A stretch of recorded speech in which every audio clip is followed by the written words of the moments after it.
Hello, viewers, and welcome to the Team VVV podcast. Well, today I'm joined by Kevin, Hello.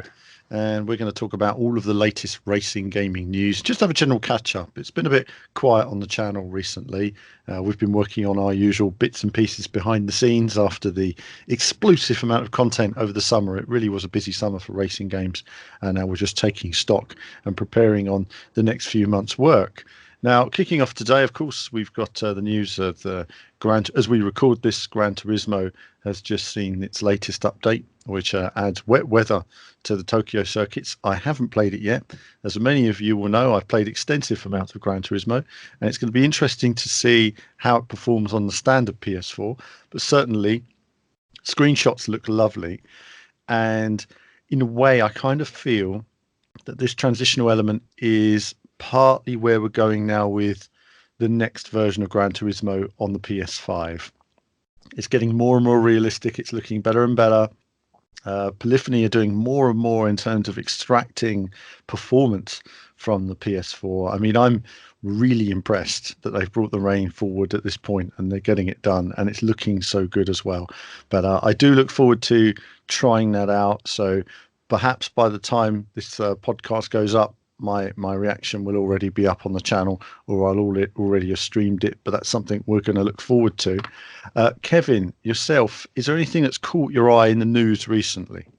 Well, I just want to say on the Gran Turismo weather, It was looking at one stage that they weren't going to release wet weather because it was getting very late in the day, wasn't it?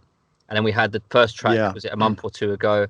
And of course, this one now we have like, I think it's 2 or 3 different layouts. So they're slowly adding, they're sort of drip feeding us the wet weather tracks. I guess there's a lot of optimizations that are going on, and perhaps certain tracks will never get wet weather, depending on the technical limitations. But I guess when the PS5 comes out, those limitations will be gone, and then you will get hopefully wet weather across the full spectrum of races, tracks. Yeah, they're expanding. I mean, I was in a similar boat. There was a part of me that we'd heard about this wet weather, and then it didn't happen, and I thought, oh, they're just going to save it for PS5. It's not going to happen. I have noticed, obviously, there is quite a big difference between the standard PS4 and the PS4 Pro. It's a very well optimized game for the PS4 Pro. It looks stunning. And if there's one game that you want a Pro for, it's Gran Turismo. What they've done is they've added a lot of sort of ground texture, reflective floors, very little in the way of spray from the cars. And that's kind of, with particle effects being reduced, it's making it more manageable for them. Having said that, from what I've seen, it's still very impressive. I think in-car cockpit cam, obviously I can't drive from cockpit because it's frankly not fit for purpose, because they don't add the option to remove the steering wheel or move your seats. But when you look at the windscreen effects, they're okay. They're not great. Drive Club is still the king when it comes to rain driving, but it's a positive step in the right direction. But I can see, when we get to the next generation, particle effects, water on the screen, the amount of cars on track, the visual look, the range of physics, the dynamics that are in there, particle effects are going to be on another level. It's all going to look stunning, and I'm excited by the future of Gran Turismo Sport on the next gen. So, yes, I kind of felt the same way in terms of yourself, that they have been drip feeding. I mean, it's like Spa. They gave this whole like reason that Spa wasn't in the game was a licensing or cost issue. That was it. Utter nonsense. I mean, Spa's been around in it for a long time. It's in lots of games. Gran Turismo have often made up the odd excuse though for things. And I said this before. They said for years, "Oh, we can't put damage in the game because the car companies won't allow it. Ferrari won't allow it." And then there was damage in PGR3. Oh, Yeah. well, they do allow it. So really, what you're saying is that it was a lot of effort to model the damaging in there. So they opted to put more cars in rather than cars with damage. And I think sometimes that that there's those elements to it as well. Also, I think when you look at Spa, for example, to do Spa accurately, or even Nürburgring, you need an accurate weather simulation, because it never rains. Well, I say it never does. It often rains on one part of the circuit when it's not raining on another, and so you constantly have this drying and wet sort of approach to it. Because they cover such vast distances, and huge sort of gradient changes and everything else in terms of the weather conditions and atmosphere and humidity. So I guess he wants to make it properly authentic, but at least they are making this progress now, and this will help them transitioning to the next gen. So Yeah, it's like yeah, it's almost like a teaser, isn't it? A window into the next generation of Gran Turismo. I guess we expect them to have a sort of GT Sports sequel as well as the main numbered title, Gran Turismo 7. It'd be nice if they kept those separate, wouldn't it? Just going ahead for the yes, next generation. So you have a yes, sort of you're sort of keeping everyone happy that way. You have a definitive divide between the esports serious players and the more sort of serious online players versus the traditional, more sort of offline single player experience players. If you can yeah. have that, if you can keep both of those happy, I think that'd be a fantastic achievement. Just divide those up and just sort of support those platforms for years to come. I think that would be the way forward for polyphony. I think you're right. I think GT7. I would love to see a GT7, but as a separate game, separate leaderboards. Yeah, Keep the esport tournaments and the esport side entirely on GT Sport. I think also, sometimes esports almost put people off playing because they go online, they get utterly annihilated, uh, or they want to have a good grade by their name, a good letter grade. And I've got to tell you, it's really hard getting up there. And once you get to sort of A class, it's really, really tough. It's a wall of difficulty. And I see a lot of people getting as high as C and really struggling. And I feel for them because I know how hard they're trying. I can see how hard they're trying. And yet I know that they're just not going to be good enough. And they know that. And then they get frustrated and then they go off and do something else. And it's challenging and it's a very harsh environment, the sport environment, and online on YouTube as well. And people are extremely critical. And I'm somebody who's a little bit of a perfectionist sometimes. And I get frustrated with myself. I want to do clean runs on the rally. I want to do it as well as I can. I practice hard, uh, but it's still very difficult. Trying to compare against the top 20 guys in the world, and a lot of viewers compare everyone to the top 20 guys in the world, and that's the way it is. So, no, I think at least for Gran Turismo 7, you get away from all that. You can focus on the cars.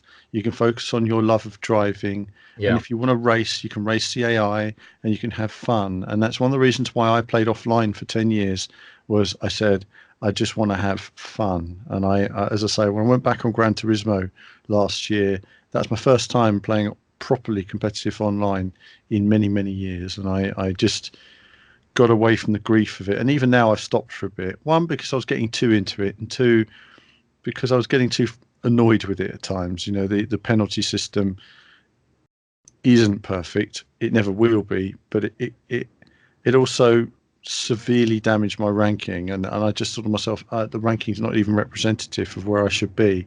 So I found it a little bit frustrating.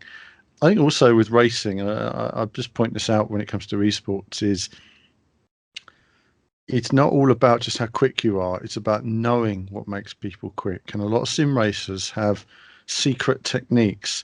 Now that could be a good thing in the game. It could be a bad thing that's in the game. It could be something they're making the most of, that should an exploit that they found.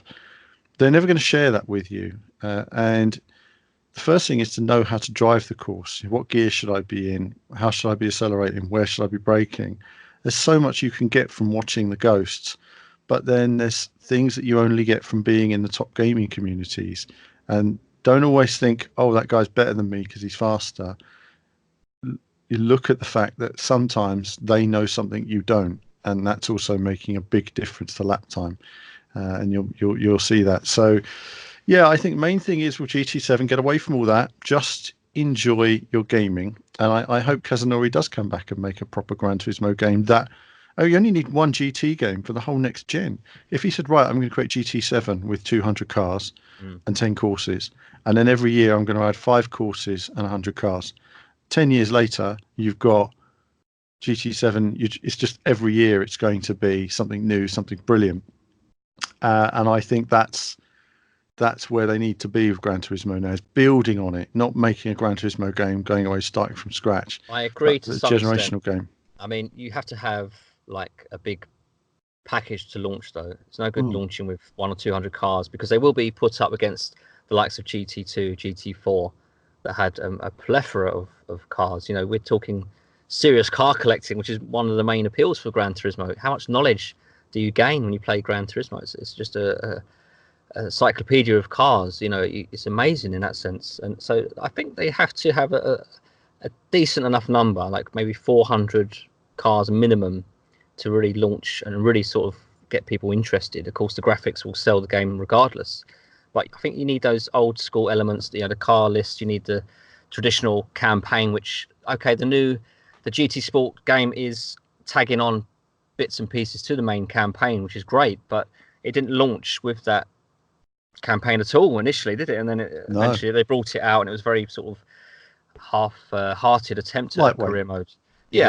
Yeah, it was lightweight. We thought there was going to be more coming, honestly. I did think when they added that, I thought, oh, we're going to get more one-player elements. They're going to build this, and they really haven't since. Yeah. So that was a bit limited. I will point out, you know, it was easy for the early Gran Turismos to have lots of cars. They had no cockpit cam. They had limited LODs. You know, it's moved on a long way. To make one car now requires 10 times the resource it did years ago. The other thing is that also it's if you want a Gran Turismo in 2020, I suppose you could have Gran Turismo in 2021, say if you're in GT7, or you could have it in 2026 with 400 cars. It's the case of every time you add more cars and tracks, you could release it and add the cars and improve the game, which is kind of what they've done with GT Sport. Or knowing Kazunori and his level of perfection, you're going to delay the game, and then it's going to be years of adding cars and tracks and weather and perfection, and it's going to slow down that development process. So I think it depends. I mean, I agree with you though. The package needs to be relevant. If you've got a Le Mans car in there, you need 8 courses that suit that Le Mans car, you know, minimum. Yeah, you know, which if you're hasn't happened in the past. So I think in that sense, you want all the tracks that are in GT Sport ported over straight away as a starting point, plus all the classic tracks in there as well. It's not like they have to design new circuits, but let's get them in there. Yeah, I mean, you need that element, don't you, for it to be a proper numbered GT title. Fortunately, the cars in GT Sport are incredibly well detailed, so they would be ported into. I mean, even if they don't upscale them at all, they would look fantastic on the next generation console because they're so good to start with. They have that base to work from. I'm not quite sure what the latest car count is in GT Sport, but it's hundreds and hundreds that can go straight into like a GT7. So in that respect, they have that nailed down. I guess there's a little bit of concern with some of the quality of the tracks. You know, there's areas there they can improve on, and they will need to improve on. Like you say, you know, add those classic tracks in, make it a real Gran Turismo title with that Gran Turismo personality that we so love. You know, it's one thing having a serious racer spin-off in GT Sport, but for a number title, you need the real world tracks, but you also need the original tracks as well as some new original tracks as well, just to give it a bit of its own sort of personality and also draw in some of the fan favourites from yesteryear as well. And it'd be nice to see some tracks return from very early titles that never saw the light of day in likes of GT5, 6 and Sport. So it's very exciting, isn't it? There could be a massive package coming because they've got such a good base to work from. You know, dynamic weather, dynamic time of day. It's going to be fantastic, I'm sure. But the problem is, when will we get it? Is it going to be 2 or 3 years into the next cycle? You know, are we going to get it earlier? That's the worry, isn't it? They might leave it too late.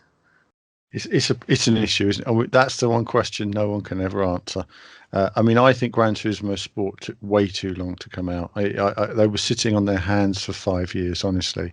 I mean, I just don't know what they were doing. You know, it took way too long given the size of the product, which even now isn't necessarily that substantial given the level of investment in there. It is interesting. Don't get me wrong. It's a great product. It's just it could do with a lot more in there, frankly, and it should have more in there. So, yeah, Gran Turismo. Then we ended up talking that quite a bit. It's you know, we're excited for the future of Gran Turismo. I think it's good to see them continue to work on GT Sport. I look forward to what they bring in the next generation. I really do look forward to that. there's huge potential for it. But yeah, next thing was you, Kevin. Now, and you, Kevin, whatever you're most excited about. Well, I don't know if I'm most excited about this, but in other big news, I guess, Forza Horizon 4 has recently got an update, which kind of celebrates its first birthday. If you can believe it's almost one already, Forza Horizon 4. So a couple of new McLarens coming with the Series 14 update, which is good to see. They've also got a couple of remix set-piece events as well as some other bits about the sort of routes improvements and certain search functions and just little sort of bits added. It's not a major update, but it's nice to see a couple of spanking McLarens there. And it's just like, I guess, a talking point because of the first sort of birthday already for Forza Horizon 4 and the fact that we've got all these Horizon titles and we've had very few Gran Turismo titles. It's amazing how quickly the time goes and how this amazing development team is able to bring out a very high quality game every 2 years on, let's be honest, pretty limited hardware. The game is incredible from a technical point of view, isn't it? Oh, unbelievable. I mean, really, really impressive. And I kind of wish we had more time to play it on VVV. Really, when the game was released. I remember last year I got it a week before release.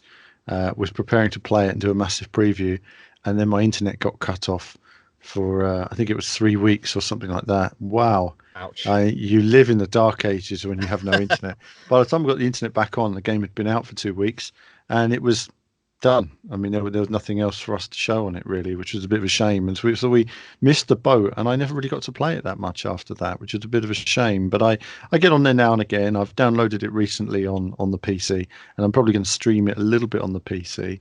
I think Forza Horizon, it's wonderfully visual, but I do find it quite repetitive. Yeah. It doesn't, as I think we said at the time, it doesn't take you forward in any way. It doesn't develop you as a driver. It doesn't develop you as a character in the game. And I think they really need to bring in a bit more development. But then I've never liked the whole PR style to it. It's very sort of sleazy, I find, the whole presentation, and I've never liked that. I really do feel that Forza Horizon could do with a new presentation that speaks to you a bit more like a human, where people are a bit more human to each other. The whole dialogue and ideas very wooden and unrealistic, and it's not like car fans. I think it's going to be very hard for this series to, or at least I don't believe this series wants to change the way it does things now. The fact that they're giving you loads of supercars very early on in the game with the wheel spins and such. I feel that they've found what they want to be now, and this is the 4th iteration after all. I feel like they've found their identity, and this is the way it's going to be going forward. It's a different vibe. It doesn't feel like the Crew, for example. It doesn't feel like a test drive. It's very much its own thing. But like, I know what you're saying, that there are certain elements I don't like in it, like we mentioned with giving you the Ferraris early on and stuff. You don't build to that supercar. You don't start off in a rusty beta and then work your way up. It's very much a case of, right, here's loads of cars, here's loads of money, go and have fun. And that's great for the casual market because this is a system seller, Forza Horizon 4. And you've got to think, this is a mass market game. How can we appeal to the mass market? And it's about giving people that instant gratification, which is very much a sort of a sign of the times, isn't it? With largely on more sort of casual games, if you like. It's giving people what they want straight away that will get people's attention. Because if you have a game that builds up to supercars and you build up to earning cash, it takes time, a bit of a grind going on. I can imagine a lot of the casual market just would not be interested in a game like that these days. Yeah, I don't know at the moment. I think that we're in a transitional stage with the new consoles coming next year. I think it's going to be a case of breaking down audiences now. I mean, I think that in a way it's a bit like Grid is a good one recently, where a lot of people don't know what the game is or who it's aimed at. And I think we're in a place now where we need to specifically identify your market. I think that Forza Horizon's got a massive campaign behind it when it comes to marketing. It's just like Need for Speed. Yeah. People will buy it whether it's good or it's bad. Need for Speed could be utterly dreadful, but they'll hire, a bunch of influencers who's going to tell you it's brilliant, whatever the case. And then the fans of those influencers will buy it, whether it's good or bad. And I think Forza Horizon is kind of Forza as a brand has kind of got to that point. And in recent years, I've been quite vociferous over the handling model. I don't like the handling model generally. I don't like where it's gone. And people say to me, like you say, you're anti-Forza, and I say, well, I'm not anti-Forza. I just don't like the handling model on it. I think it could be so much more. So we're going to see that change in the next gen because esports is coming, and esports are saying, well, you're seeing esport competitions now on Forza. I can tell you that's a temporary thing. It's all going to change in the next few years because there's a lot of real racing drivers who are getting a Forza Motorsport and saying, what is this? I don't understand it. So Forza will need to refine their handling next gen.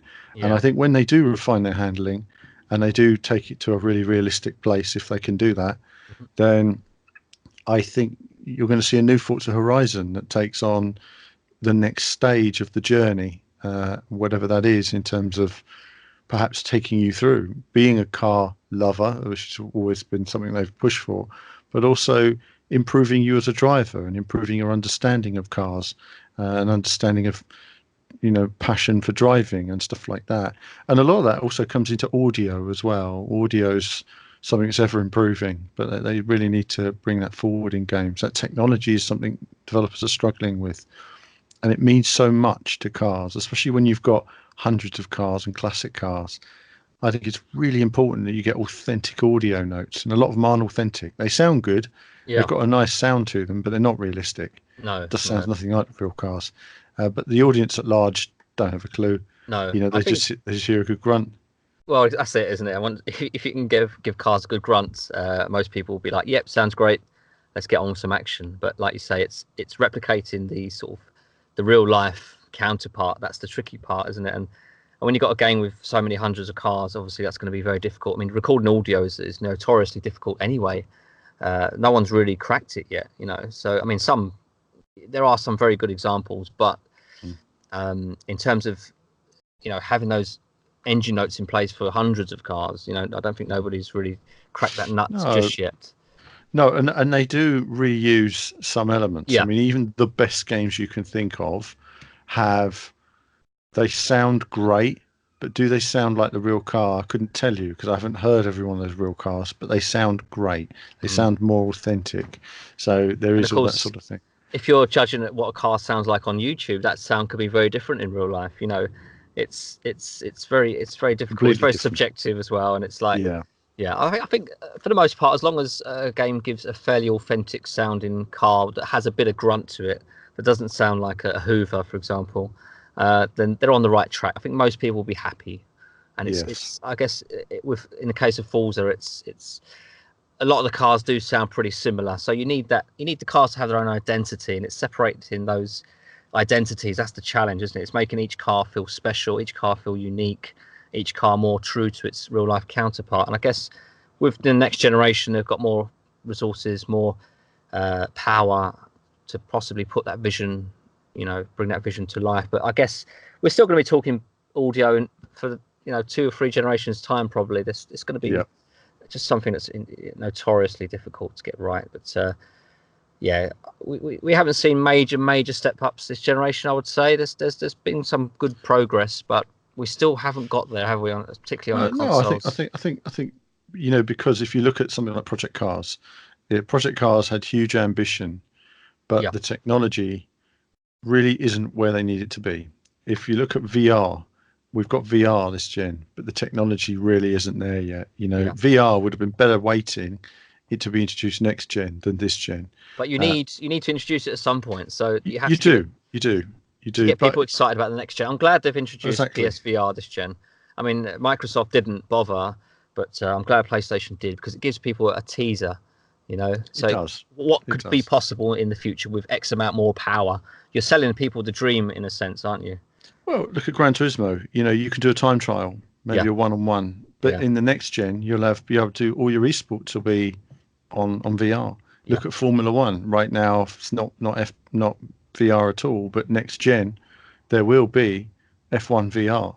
The esports players will be using VR when playing Formula One. It will all change. Yeah. So there's a lot coming in that sense. So I think again, it's been sort of a a generation where when Forza Horizon was first revealed on the Xbox 360, I thought they did a cracking job, by the way. Oh yeah, love that game. And they've worked well with the hardware. They've developed the brand. They've got it out there. But it'll be interesting to see what the next step is in terms of gameplay. That's, for me, the graphics are almost irrelevant to me in the sense that I do need some gameplay there. I love, obviously, 60 frames per second is important and all that jazz, but I've got to enjoy the driving. I've got to enjoy doing something with the environment. And I feel in a way they could have done the whole test drive thing and they haven't. And I felt there was a lot more potential there. So yes, Forza Horizon news. Next up, what have we got? We've had Grid released recently, of course, on the Nintendo Switch. Originally due to be released in July, got delayed. Didn't see anything on the game. Then Gamescom, E3 didn't see anything. July didn't see anything. Gamescom didn't see anything. I went along to a Grid event a couple of weeks ago, and I asked about it, and they said it's coming out next week, and we'll have code next week. And then I got the code, and it was a shame because we literally a stream was rushed together, and or a video. It was a stream, wasn't it? And that was it. It was out the next day. There wasn't really time to do any highly produced content, anything like that, because it's pretty much worthless as soon as the game's released. You know, you got to turn this stuff around pretty quickly. But very impressed with the Switch version. I do think that the lack of analog buttons makes a big difference and definitely makes it harder to play when you turn off traction control. Some cars are very unstable to play without assists, but you can't fault the package. What they're running on Nintendo Switch, what they've got as a package is tremendous. And to think that it's running at 60 frames compared to the 30 FPS on the old consoles at the time shows what they've managed to achieve. And often below 30 as well. Some of these games really struggled on the PlayStation 3 particularly. Sort of the Xbox 360 tended to do frame rate slightly better than the PS3. There was a period there where the Xbox 360 was definitely the best place to play, wasn't it? Yeah, I mean, Grid 2, I think, was a good example of a game that sort of chugged a fair bit on the Xbox 360, or PS3 in particular, a lot, badly. And I did a video where it did drop to like 15 frames per second at times. And so to see what they've managed to accomplish, great package, great game. We'll play a bit more of it. It's definitely a top driving game on the Nintendo Switch, and we will be having a full roundup on Switch titles later in the year. So, Grid's pretty good there. Obviously, we've played a bit of Grid recently. We had a slight problem with the initial upload that seems to have caused a bit of grief, basically. So I thought I was streaming it at 900p on Twitch.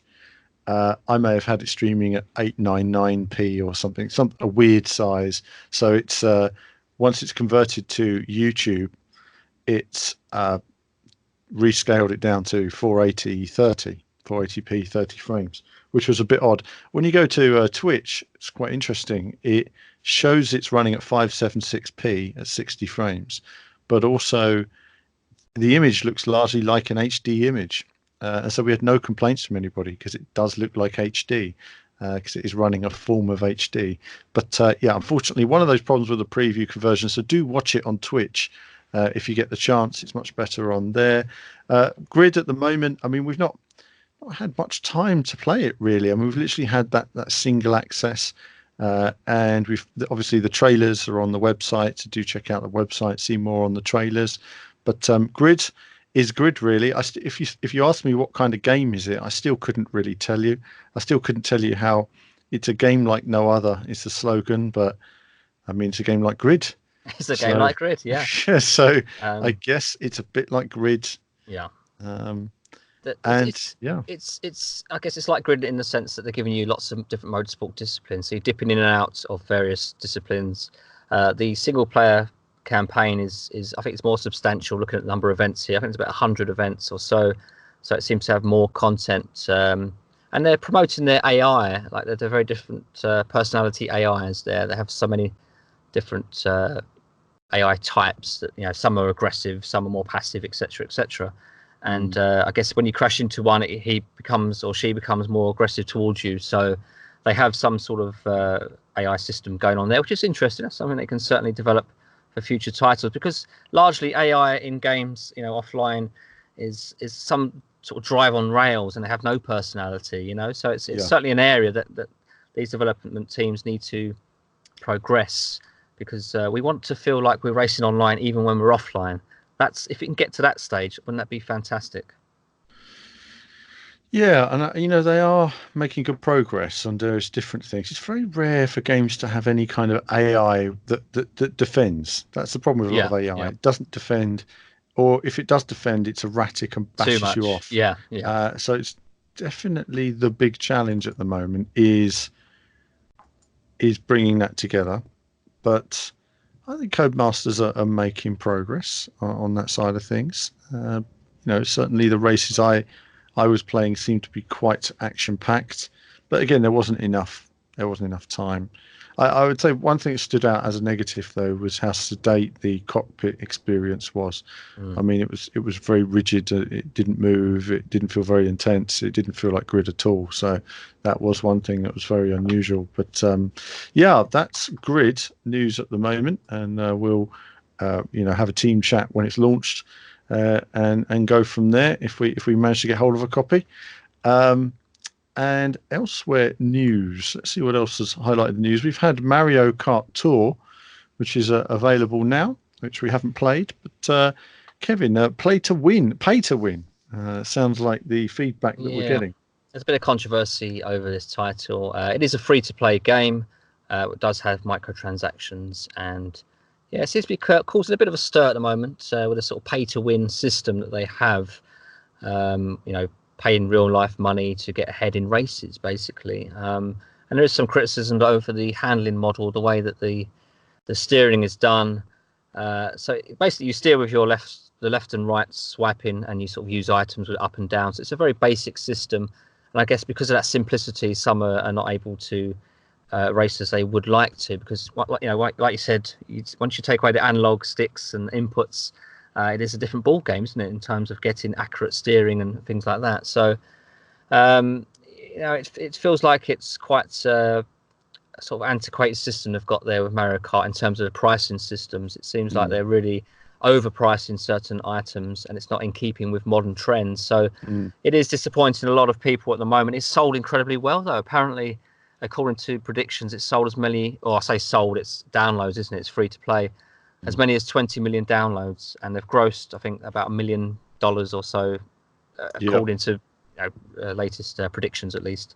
So they are making money, of course. But there's quite a few fans that are up in arms about certain things about this. I think the point you've just raised is a bit like I was saying about Forza Horizon and Need for Speed earlier. There are people who will buy Nintendo products. Yeah. Whatever the case, they will just buy Nintendo. It because it's Nintendo, and because they want to complete their collection of Nintendo. So they support that sort of policy of whatever the game's like. So even when Nintendo release something that's not too good, everything they release is a collector's item, isn't it? Because Nintendo as a brand is so special to a lot of people. I can understand that attachment, but sometimes they don't always get it right, Nintendo. I think this is one occasion where they've not got it right. So Mario Kart Tour, then, that was a nice little surprise, but I say nice, not nice for everybody, because there could be some other not very nice surprises in there. There's also a Mario Kart racing wheel that's been revealed for Switch. Have you had a look at this properly, Kevin? You've reported this, I see, this week. Yeah, it looks quite basic, doesn't it?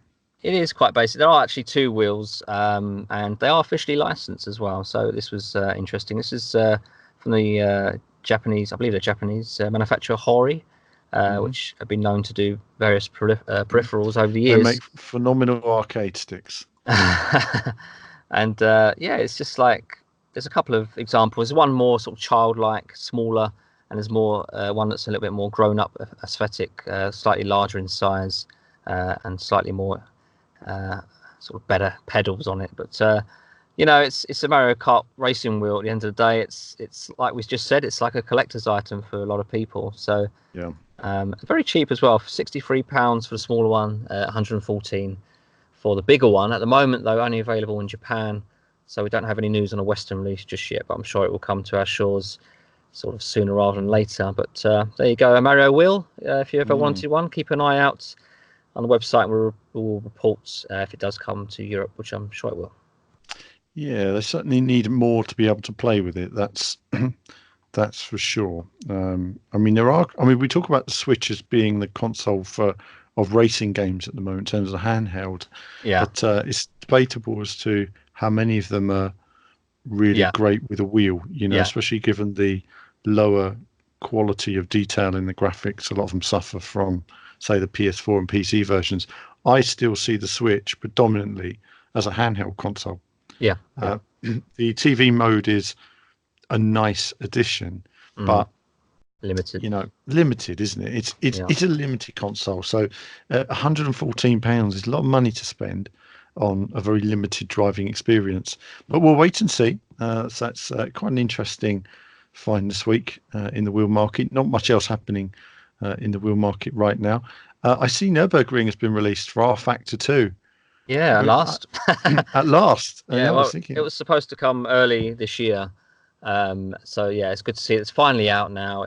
They have 4 different layouts as well. So you've got the Grand Prix layout, the Nordschleife, the combined Grand Prix and Nordschleife, and they've got a 24-hour version as well, which is a very similar to the combined version, but there are very subtle differences. So overall, you could say there's 4 different layouts there, and today as well, they released the Porsche 911 GT3 Cup car as well. So that was good to see. So needless to say, very very exciting day for rFactor 2 fans. So it's long in the making, this track. This was laser scan track, incredibly detailed. Looks fantastic on the images on the website, and it's sold as a package, all 4 configurations there for sort of £10.65 currently. So it may seem a lot of money for a track, but when it's as special as the Nürburgring Nordschleife, it's well worth that money because you can get all your favourite cars on there, and when you've got Nordschleife, you can just sort of live on it. It's one of those circuits. I mean, I used to play it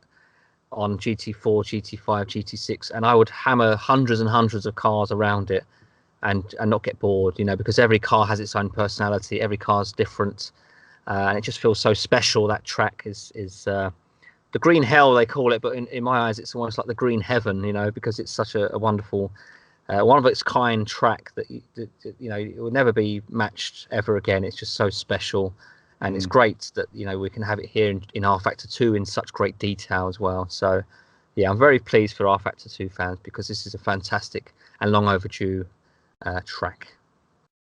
Absolutely. It's funny, I thought it'd been released years ago.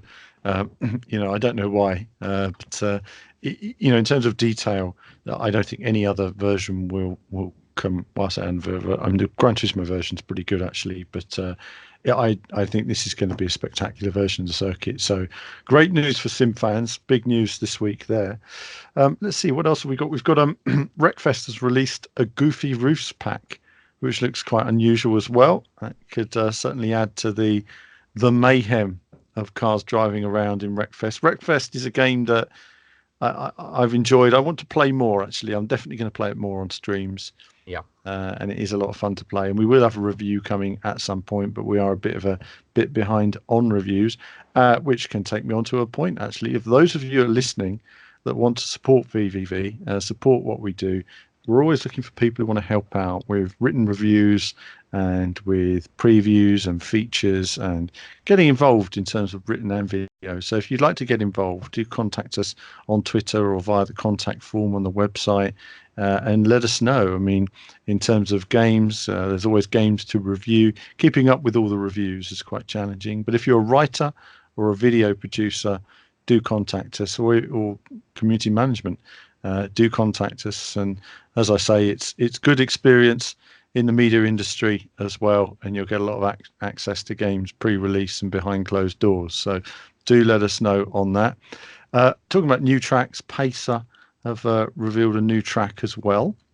Yeah, continues to evolve. Pacer's going to be on show at the EGX show next month, and I'll be there looking at the latest build on that. Hopefully it'll be running at 60 frames as well, because the footage supplied at Gamescom didn't. which was a bit of a shame. So hopefully I'll look at that. And other than that, I think we've covered a lot of the core news released recently. Is there anything else that sort of stands out to you, Kevin, that you wanted to talk about today? Just looking around. I mean, Dirt Rally 2 had a recent update with their Season 3 content. A couple of kit cards, Peugeot 306 Maxi and the Seat Ibiza kit car, which are cars that you would have driven years and years ago in old racing titles. So it's nice to see those back. I'd love to see like the Zara kit car as well. That would be a fantastic addition. But it's nice to see these old cars back in games after many, many years. You know, some of these, you know, there are many cars out there that still need to be sort of forgotten about. You know, we need to see them in modern games. But it seems like more and more this generation that they seem to be giving love to these old cars that perhaps have been left out for a good few years. So it's always nice to see cars come back that you haven't seen in many, many years. So it was a Season 3 continues. That's week 5 of Season 3 content for Dirt Rally 2.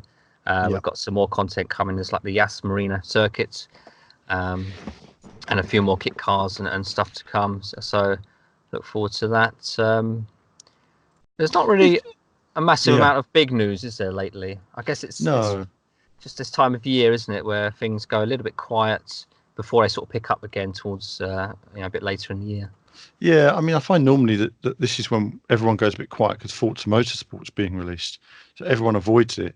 And of course, this year there's no Forza. So, also, you know, I mentioned it before, but there is more control over news now than there was. So, if you take something like Need for Speed, we know Need for Speed's coming, but there is no chance of us getting a hands-on Need for Speed. We won't get a chance to play it because it will only be the chosen influencers that get a chance to play it. So, for us as an independent racing news site, it's very challenging now trying to get these hands-on in a way that we can do justice to it. And it's great when a publisher says, hey guys, there's a hands-on opportunity, and they give us the opportunity we need to get that hands-on, and that means getting a hold of the game basically, and then we can really work on some great content. But it's very challenging. I will say another game that's just been released actually is Truck Driver has been released as well. So that's done quite well, actually, gone to number 11 in the charts. So fantastic for Sodesco in terms of that.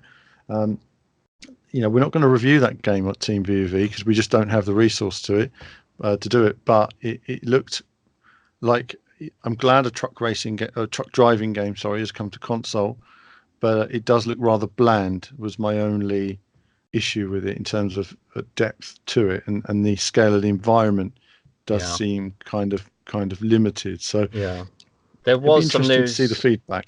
Yeah, there was some news come out recently that they've changed developer, Sodesco. So, you know, it looks like they're perhaps gearing up for a sequel possibly in the future. And I guess because it's sold so strongly, it only makes sense, doesn't it, to have a sequel in the future, make it bigger and better, because it is very limited as an experience.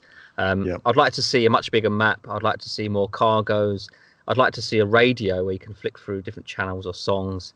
Small little things like that add so much, you know, so it needs a bit more personality. They've got something going on with the local community and the community members, which is nice, gives it that sort of identity. But I just feel like they need more features that the bigger titles like the SCS Software has with the American Truck and Euro Truck Simulator series. You need the radio, you need that scale of size, map, and you know, Truck Driver. It's not been an easy development for them because they've had to scrap the original map and redesign the whole map again. So you know, it certainly they've had a bumpy road. So I think they've done well considering. But yeah, it's very basic, isn't it? But it is what it is. It's a truck driving game for the PlayStation. As long as you don't set your sights too high, you should be able to have some fun with it. Just put Spotify in the background and chill out with your tunes and have a good time. But yeah, it's like you say, it's nice to see a truck driving game on the console. Because of that alone, it's so novel, isn't it? And so we had a sneaky suspicion it would sell well because of its novelty. Yeah, I think there's nothing else out there. There's a desperation for some of these things, isn't there? Yeah, that's right. And people have been wanting this for ages. So I think that's it's positive that like truck racing and truck driving has come out, but it's then from now on they'll need to make big steps forward. I think with the second one, people will be expecting big things, and if the developer hasn't come up trumps and it's, they've had to redo the development, that's a costly exercise, and no surprise they're finding a new developer there. So no, I think racing, we're kind of in this area now where we've got, I think Grid is coming out, but I mean, for me right now, I think that Grid's confusing people a little bit. It's not really grabbing people in quite the way I think probably Codemasters hoped it would. I think WRC8 has been well received recently, and it's been great to see people playing that and enjoying it. Obviously, we did a lot of content on WRC8 over the summer. I thoroughly enjoyed it. I'm going to start doing a season career soon on the streams. Do follow us on Twitch to keep up with our streams. Our regular streams will begin very soon, as I say, as soon as we get through this period. But I think above all, really, for us, it's just keeping up with all the news, and just if those of you are out there, also support our Patreon. We're going to be putting a fair bit of work now into promoting our Patreon, because to keep producing the independent news that we've always produced to a quality that I want to produce it, that I want to produce for you, the viewer. We need that support from viewers, basically, because it's all too easy for publishers to just give it to gamers who are desperate to get their hands on and just make content and views. And I think there's very little in the way of quality content out there, quality independent breakdowns of games or comparisons to other games or what we do. So if you like what we do and you want to support what we do check out the Patreon in the description, click on that, and at some point we will continue to revise it and improve upon the packages to make sure we can give you more and more for your donations and support to us, because we do want to reward our Patreons. And as I say, if you're interested in content with me and Kevin, you want to get involved in some chats. My chat behind the scenes is constant and random, but there's lots of good stuff that we talk about behind the scenes. And I think sometimes in a way, Kevin, I kind of wish we could record some of those podcasts as well, because we've got some good crackers in some of those conversations. One day we'll have to start recording our daily conversations on racing games just as much as everything else. And indeed, that's probably going to be something for Patreons when we do additional podcasts purely for Patreons as well. So that's likely to come at some point. But I think that's about it for now, Kevin. I think we've covered all the key news. Thanks for your input today, and thank you, viewers, for tuning in and listening to us on this podcast. There's been a bit of a break of content on the channel recently. There's a lot more to come, and we're going to be pushing the forum a fair bit more as well in the weeks ahead. So I'll be doing a lot more on the forum and talking a bit more about Formula One, stuff like that. But that's it from me for now. As ever, more soon. Hello viewers, well thanks for watching the video today. Do like and subscribe, it supports what we do. Do become a YouTube member. YouTube Patreon supports all of our content you see on the channel, and of course lots of gaming from retro to modern games. I love it all in terms of racing action. So click on one of the two videos just there to find out more.